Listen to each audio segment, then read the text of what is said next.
The last thing Margaret ever said to him was not goodbye. It was something small, something ordinary. "Don't forget to call when you get there." She said it the way you say things when you assume there will be 1,000 more conversations to follow. She had no way of knowing that the phone would never ring. That Tuesday morning in 1983 would become the invisible wall that divided her entire life into before and after. His name was Daniel Ray Holloway. He was 26 years old, with dark brown eyes that crinkled at the corners when he laughed, and a habit of humming to himself when he was thinking hard. He and Margaret had grown up 3 houses apart on Clover Street in a small town in rural Tennessee. They had been inseparable since they were 9 years old. Through high school dances, through her mother's illness, through his father's slow collapse into grief after losing everything in a bad harvest season. They had survived all of it together.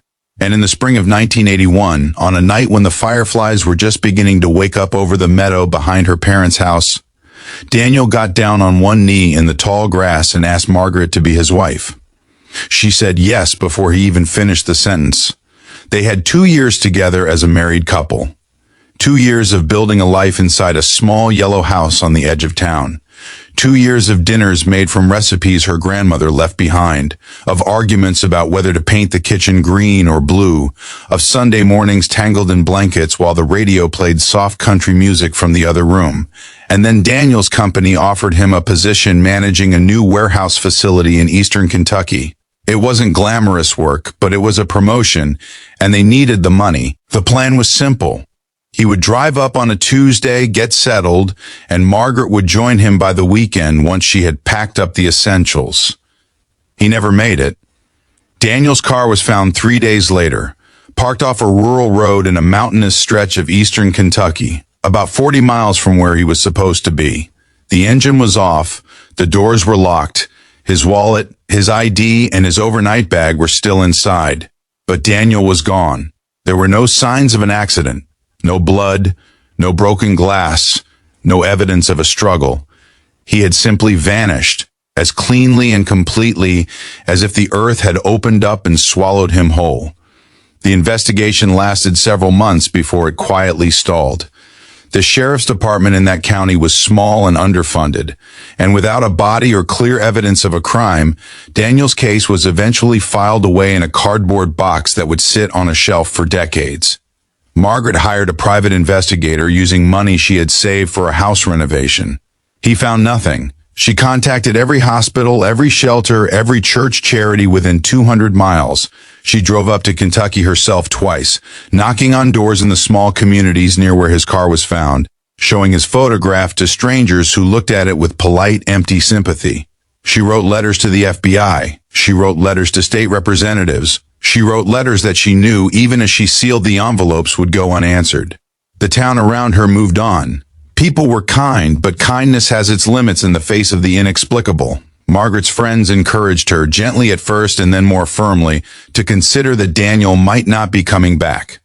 Her mother suggested she see a counselor. Her sister flew in from Georgia and sat with her at the kitchen table and said the words no one else had been willing to say. "Maggie, honey, he's gone." Margaret listened, she nodded, and then she quietly, stubbornly refused to believe it. She never remarried, not because she was incapable of love and not because no one ever tried. There were men over the years, a kind veterinarian who brought her flowers every week for 4 months, a widower she met at her church who was gentle and patient and clearly adored her. She liked them. She simply could not let go of the invisible thread she still felt attached to Daniel, somewhere out there in the world. Something in her refused to accept that the story was over. She kept his photograph on the windowsill in the kitchen. She kept his coffee mug on the shelf. She kept the name Holloway. Decades passed the way decades do, slowly in the living of them and impossibly fast in the looking back. Margaret raised her niece for several years after her sister's divorce. She worked at the local elementary school as a reading aide for 23 years. She planted a garden every spring. She built a life, a quiet, full, dignified life, around the absence at its center. But every year on the anniversary of the day Daniel disappeared, she sat down at her kitchen table with a cup of coffee and his photograph, and allowed herself 1 hour to grieve, to remember, and to wonder.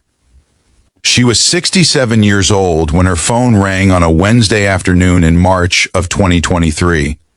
It was a woman named Carla, calling from a small nonprofit organization in Kentucky that worked to identify unresolved missing persons cases using new DNA technology. She spoke carefully, professionally, but Margaret could hear something else underneath the measured words, something somber and tender at the same time. Carla explained that a set of skeletal remains had been recovered in 2019 from a remote hillside in eastern Kentucky during a construction survey.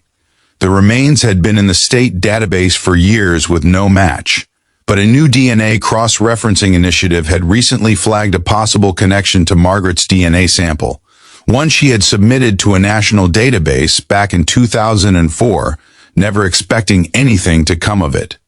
The remains were Daniel's. Margaret sat very still for a long time after she hung up the phone. Her neighbor found her an hour later still sitting at the kitchen table, her hands flat on the surface, her eyes dry but very far away. She wasn't in shock exactly. She was something harder to name, a woman finally after 40 years standing at the end of a road she had walked her entire life without being able to see where it led. What followed over the next several weeks was both devastating and, in ways Margaret hadn't expected, deeply healing. Investigators pieced together what had most likely happened. The road where Daniel's car was found ran near a hiking trail that was popular with locals. Forensic evidence suggested he had left his car and walked out onto that trail, possibly to ask for directions, possibly simply stretching his legs during the long drive. There was a steep embankment several hundred yards from the trail, partially obscured by dense brush.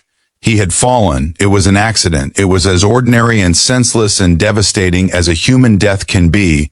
Not violence, not a crime, not some dark mystery, just a man who took a wrong step in a quiet wood and never found his way back. There is a particular kind of grief that comes with finally knowing. It is not clean and it is not simple. Margaret had spent 40 years holding a question inside her chest like a stone, and now the stone had a shape and a weight and a name. She cried in ways she hadn't cried since the first years after he disappeared. She called her sister and they stayed on the phone for 2 hours saying very little. She went out to her garden and sat in the dirt between the rows of early spring seedlings and talked to Daniel the way she used to talk to him when they were young, quietly, easily, like continuing a conversation that had never really stopped. At Daniel's burial, a small private service attended by Margaret, her niece, a few old friends from Clover Street, and the investigators who had worked to bring him home, Margaret spoke. She had not planned to, but when the moment came, she found that she had things to say that had been waiting 40 years for the right place to land. She said that she had spent a long time being angry at the not knowing, but she had also spent a long time learning that a life built around an absence is still a life. Still full, still worth building, still capable of love. She said that Daniel had taught her that when they were young, in the small yellow house, in the 2 years they had together. She said she had just needed 40 more years to understand it. She placed a single white gardenia on the casket, the same flower he had tucked behind her ear the night he proposed, out in the tall grass with the fireflies rising around them. And then she stood there for a long while in the pale Tennessee sunshine, her hand resting on the wood, saying the goodbye she never got to say. The phone had never rung, but she had finally, after all of it, gotten her answer. And somewhere underneath the grief, underneath the 40 years of waiting and wondering and refusing to give up, there was something that felt quietly, painfully, incompletely like peace. Not the peace of a story with a happy ending. The peace of a story that finally, honestly, had an ending at all. The peace of a woman who had loved someone completely and had never stopped, and who now, at last, could carry that love forward without the weight of not knowing pressing against it every single day. She drove home alone. She made coffee in Daniel's mug. She sat at the kitchen table and looked at his photograph for a long time. And then she got up, went out to her garden, and planted something new.